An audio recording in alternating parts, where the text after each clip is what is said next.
I just want to talk about how some people seem to think that Anthony Joshua fans have contradicted themselves by saying that Tyson Fury shouldn't care about whether he gets 50% or 70% or whatever against Alexander Usyk. This is just a ridiculous argument because many Anthony Joshua fans did want Anthony Joshua to offer Deontay Wilder a higher percentage just to get the fight over the line. But the main argument was, don't look at the percentage, look at the sum total. So Deontay Wilder was happy to take a smaller percentage, a larger percentage, but a smaller total sum, which doesn't make any sense. You think if I offered you a game of Fight Night, and the total purse was £1 for us, and you got 50%, right? You'd make 50p. If I offered you 25%, and the total purse was £10, you'd get £2.50, even though you took a lower percentage.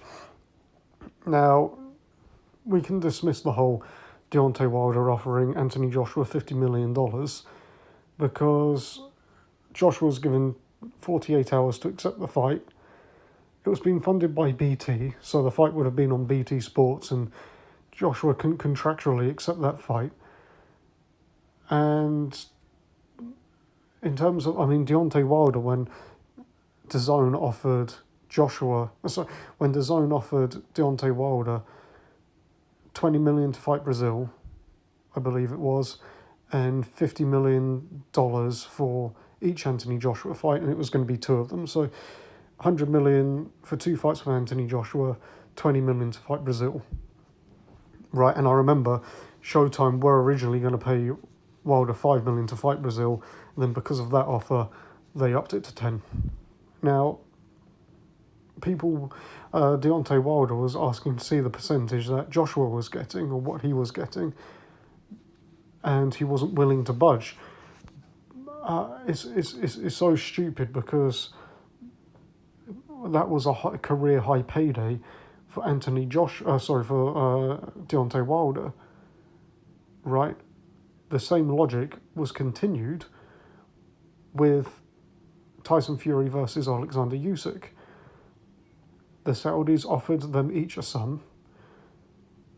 Tyson Fury was then willing to fight in England for a higher percentage but a lower purse. Okay, get that through your head. Tyson Fury was going to get a higher percentage, a lower purse to fight in England.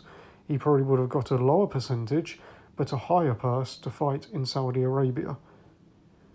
Okay, it's not a contradiction. People wanted Deontay Wilder to just look at the higher purse rather than the percentage.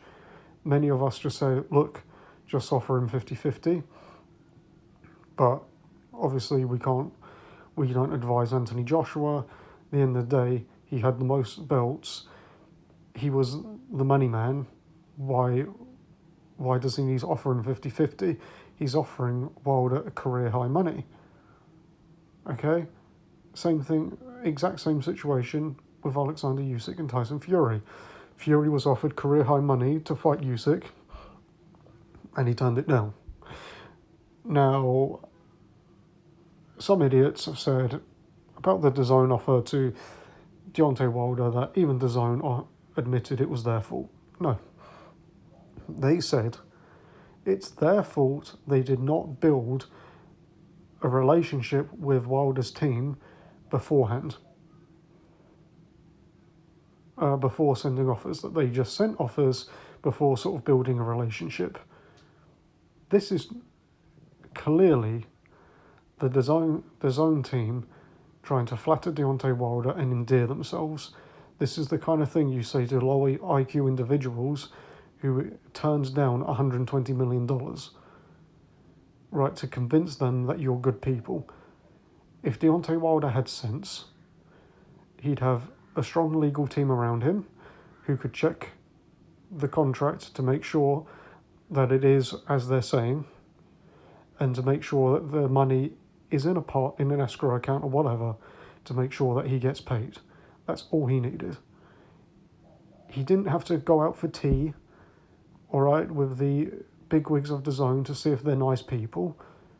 He needed a contract, which they gave him, and he needed a legal team to go through the contract to make sure it was a good contract, which it was. The reason Wilder fanboys buy into this is, one, they're fanboys, but these people have the same level of sort of intellect that Wilder has. Deontay Wilder was happy to accept less money as long as it was a higher percentage. He was willing to turn down $120 million, okay, take $10 million less to fight Dominic Breazeale than he would have got to fight Joshua on DAZN, to fight Breazeale on DAZN, just because the bigwigs at DAZN didn't have a great personal relationship with Shelley Finkel. They hadn't spoken to Shelley Finkel. Think about how stupid that is. And people say, well, the Joshua fight wouldn't have happened because Joshua lost to Ruiz. Well, Joshua was scheduled to fight Big Baby Miller, I believe, at the time. And then the fight was cancelled. It's very reasonable that Joshua would have said, forget finding a replacement, we'll just go straight into Wilder. I believe it was at the time that he was scheduled to fight Miller, but let's say it was at the time he was scheduled to fight Ruiz. It doesn't change the fact, right? And remember, Wilder fought Breazeale before Joshua fought Ruiz. They were offering $20 million for him to fight Dominic Breazeale. He instead got $10 million to fight Breazeale on Showtime. Right? And I remember Deontay Wilder saying, I know exactly how much the show is making, and that's why I went with Showtime. In other words, he was willing to take a smaller percentage, a higher percentage, but a smaller purse. Exactly like Tyson Fury was willing to do against Alexander Usyk.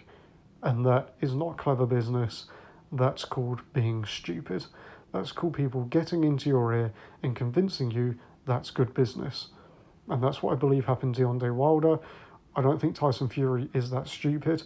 I think he was testing the waters in negotiations against Usyk. Tell me what you think. You have yourself a good day, and thank you very much.